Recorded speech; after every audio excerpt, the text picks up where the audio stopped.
Everyone knows that legendary story, right? David and Goliath. You immediately picture the scene. Shepherd boy, massive giant, the slingshot.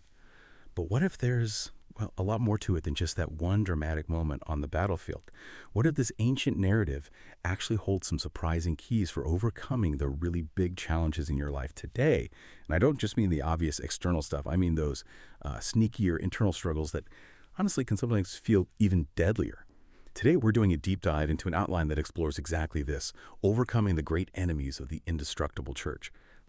Our mission is to unpack this rich material, go way beyond just the famous fight scene, and uncover some powerful insights about real strength, about unexpected wins, and about facing those deadlier Goliaths that often hide inside us. We'll be looking at texts from 1 Samuel, Matthew, Exodus, Romans, pulling it all together to really get a handle on these enemies and, how to beat them. So whether you're staring down a huge task at work, wrestling with something personal, or maybe you're just curious how ancient wisdom connects to right now, I think you're going to find some real aha moments here. Stuff to help you navigate your own battles, big or small.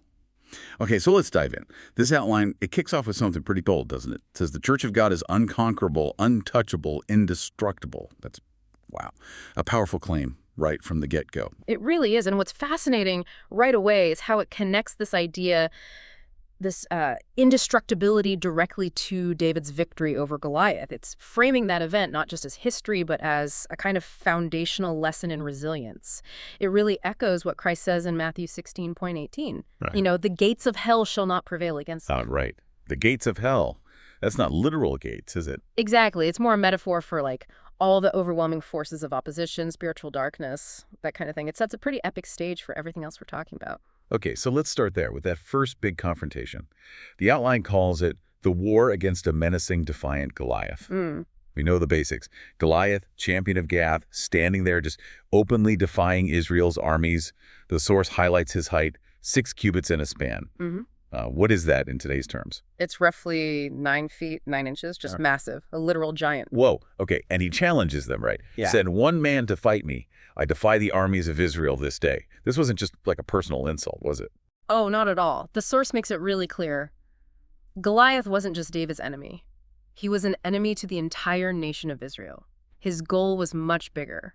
It says he aimed to defeat them, decrease them, destroy their very existence, diminish their authority, basically humiliate them in front of everyone. And that really makes you think, doesn't it? What kind of Goliath today might be an enemy not just to an individual, but to a whole community or a cause or a shared value? Yeah, that's a powerful way to frame it. And the reaction from Israel, it's pretty stark. King Saul, everyone, they fled from him and were sore afraid. The very king they'd wanted, the tall, impressive one, he couldn't face it. It sounds like their own strength, their choice in themselves just wasn't cutting it. That's a crucial point the source picks up on. It says, the choice we make in ourselves will not give us the victory, but God himself will give us the victory. It really underscores that human strength, human strategy alone, it's often not enough. And it was this gap, this lack of a champion, that kind of opened the door for David. David, who wasn't chosen for his size. Right. He's described as a young man who is anointed. It suggests that real leadership, real victory, often comes from somewhere completely different, something beyond just the visible. And here's where it gets really interesting, I think. The outline draws this direct line between Goliath's purpose and, well, a much bigger cosmic battle. Satan's goal, it says, is to destroy the church of the living God. It explicitly states he's not our personal enemy. He's the enemy of God and of his church.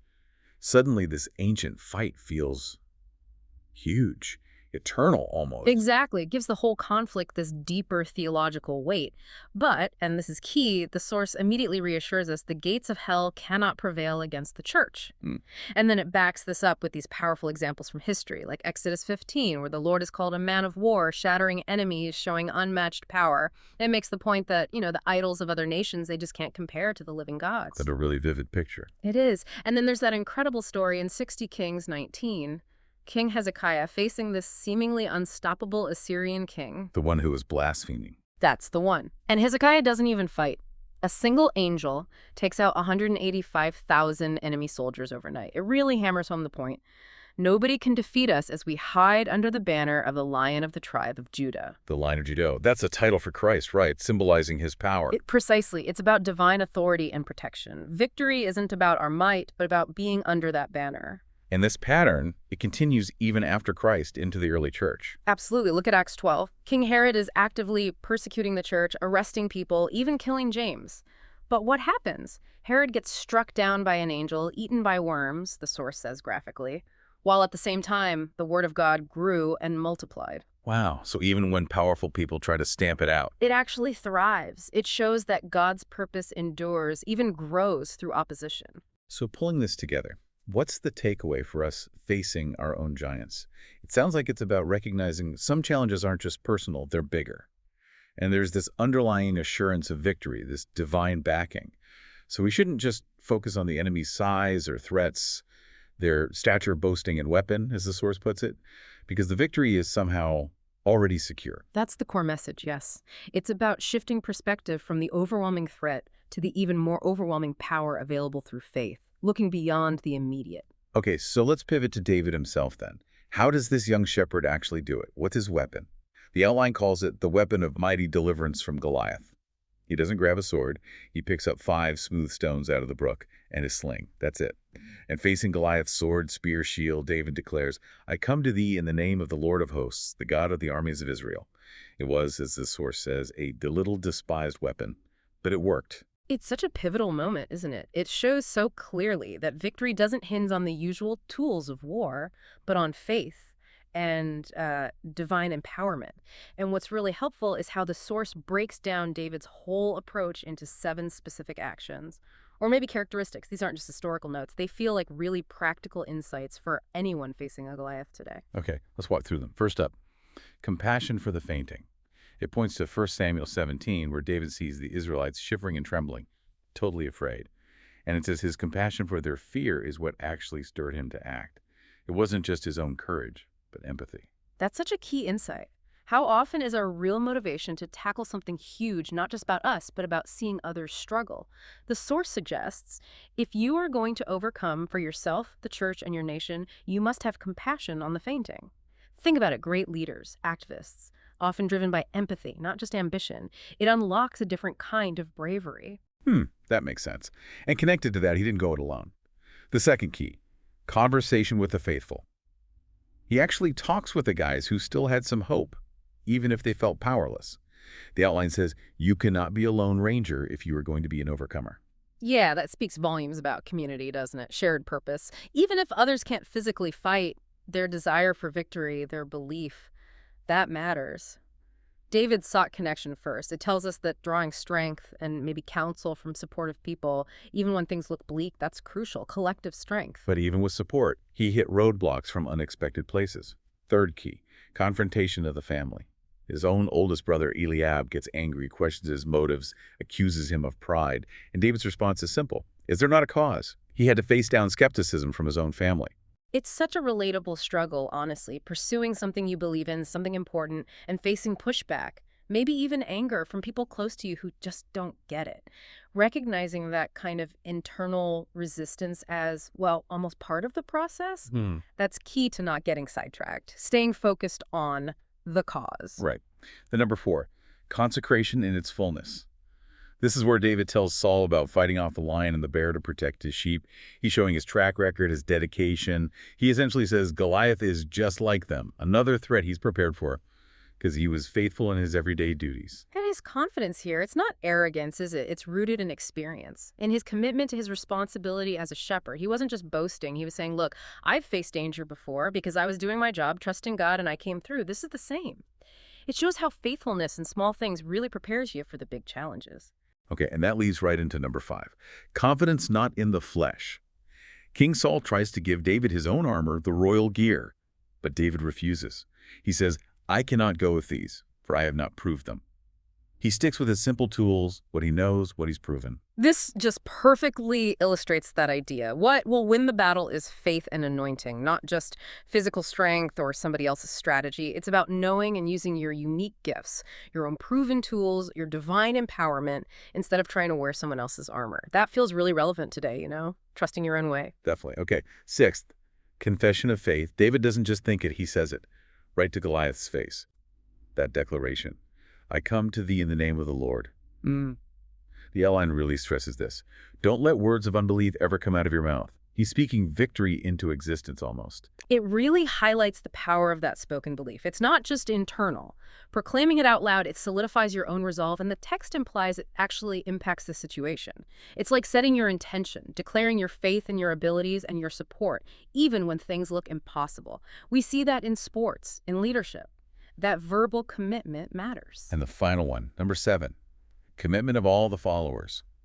After Goliath falls, the Philistines run.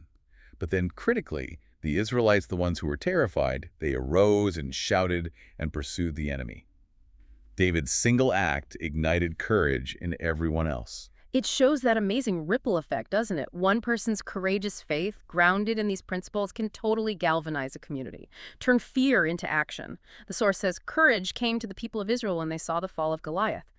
It's how one act of conviction can spark a whole movement. So, yeah, these 7 keys, they're not just ancient history. They feel like real principles for leadership, for resilience, for personal conviction, really. Whether your Goliath is a giant project or a personal fear. Okay, but now the outline takes this really unexpected, quite sobering turn. It shifts gears completely to warn us about something else. The section is called Our Watchfulness Against a More Deadly Goliath. And it says, don't just focus on the external physical Goliaths. Watch out for other subtle and deadly Goliaths. Oh, it makes this point that, well, maybe we haven't thought enough about these other kinds of giants. And this is where it connects back to David himself later in his life. This is fascinating. It's a critical insight, really. Because David, yes, he defeated the external giant. But his later life, it shows that winning one battle doesn't make you immune to others, especially internal ones. And the source uses this acronym, GOLIATH, to spotlight these internal enemies. It reminds us, yeah, in all these things we are more than conquerors, like Romans 8 says. But these are different kinds of fights within our own character. Okay, let's break down the acronym. First, G for greed. It points to a time later when David invaded defenseless people without provocation just to take their stuff. And then it asks this really pointed question. Are there people who call themselves Christians and greedily take other people's possessions and silence them? Wow, that hits hard. It does. It raises a serious question for reflection. The source calls this a deadlier Goliath, emphasizing how the pursuit of gain at others' expense can be incredibly destructive, even for people who've done great things, shown great faith before. Think about leaders, powerful figures undone by greed. It shows how this internal giant can just unravel everything. Yeah, okay. Next, O for offense. This refers to David numbering Israel, an act that seems maybe small, but it displeased God and led to this devastating plague. 70,000 deaths. He beat the physical Goliath, but stumbled over this offense, this act of disobedience. And what's really eye-opening is the source's interpretation. Satan's intention is to smite Israel by any means, whether physical Goliath or Goliaths, as greed or offense. Smite, meaning strike down, defeat. It suggests these internal failings, these offenses, can be just as damaging, maybe even more so, than the big external threats. Somebody may overcome a physical Goliath, but may not be able to overcome being offensive to God. Our internal choices have huge ripple effects. Then, L for lust. The source talks about how David's lust brought him very low. It links to verses about desires that make war against the soul, and that proverb about adultery destroying his own soul. This is clearly an internal battlefield. And it's a universal one, isn't it? That internal struggle against desires that can pull anyone off course no matter how strong or accomplished they seem. It's a profound warning. Physical enemies, you can meet them on a battlefield. But these internal temptations, they require constant vigilance, constant discipline.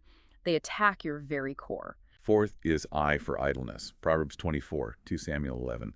The outline says the walls of protection can be broken down by idleness. It recalls the time David stayed home in Jerusalem when kings were supposed to be at war. And that's when he got into trouble with Bathsheba. The insight.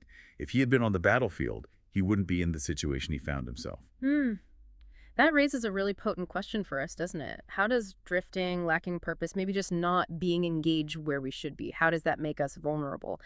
Idleness isn't just, wasting time. The source suggests it can be a gateway. It can break down those internal walls of protection that maybe come from being active, focused, engaged in our calling. People often stumble when they lose that focus. Right. Okay, next is A for anger. It points to David's reaction to Nathan's parable, the story about the rich man stealing the poor man's lamb.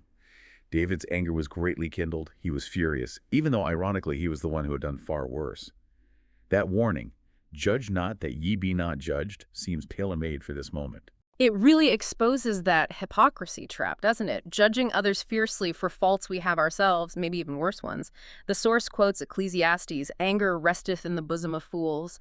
It highlights how destructive that uncontrolled, often self-righteous anger can be. It blinds us. It's a Goliath rising from within our own emotions. Sixth, T for transgression. This references Psalm 51, David's famous confession. I acknowledge my transgressions. You feel the weight of his sin there. And the outline notes that after his transgression, his way became very hard. There were direct, painful consequences. What's powerful there is the clear link made between the transgression and the difficulty that followed. It's not just about a spiritual state. It shows how stepping outside moral boundaries can genuinely make life incredibly hard, complicated, painful. David's prayer in Psalm 51 for a clean heart. That's such a raw human plea for restoration after failure. We can all relate to that need. And finally, H for hypocrisy. This ties right back to David's anger at Nathan's story. He furiously condemns the man in the parable, while being the actual guilty party. The outline just calls it such hypocrisy from David. Plain and simple. And this section brings in Romans, which powerfully condemns judging others while doing the same things. It's this urgent call to look inward, to overcome the tendency to protect our own shortcomings and judge other people. And significantly, it concludes by urging us to put on the whole armor of God from Ephesians 6. Why? Because these internal battles, these Goliath struggles, they're not just against flesh and blood. They're against principalities, against power, spiritual wickedness. They require spiritual defenses. These are deeply spiritual Goliaths we're talking about. So, wow. This whole second part, it's a major pivot. We celebrate David beating the giant, but then we see his own internal struggles. Greed, offense, lust, idleness, anger, transgression, hypocrisy. It really lands the point that overcoming these character-based Goliaths, that's maybe the deeper, longer, harder fight. The lifelong journey of mastering ourselves, this whole deep dive, it really shows that being an overcomer, it's so much more than just one big win, isn't it? It's about ongoing vigilance, knowing ourselves, not just the external enemy. Absolutely. And connecting it all back, the source really encourages us to look at our own lives, to see that real strength often means facing down and conquering these inner Goliaths. It leaves us with a really important question, I think. How does knowing David's full story, the triumph and the struggles, how might that reshape how you define what victory looks like? And how you build your own resilience for the challenges you face today? That's a lot to think about. Maybe one final provocative thought to leave you with, building on that idea of idleness. If the source is right, if the walls of protection can be broken down by idleness, maybe ask yourself, what walls in your life might be a bit vulnerable right now? And what's one intentional action you could take this week to reinforce them? Not with armor, but with, renewed purpose and active engagement.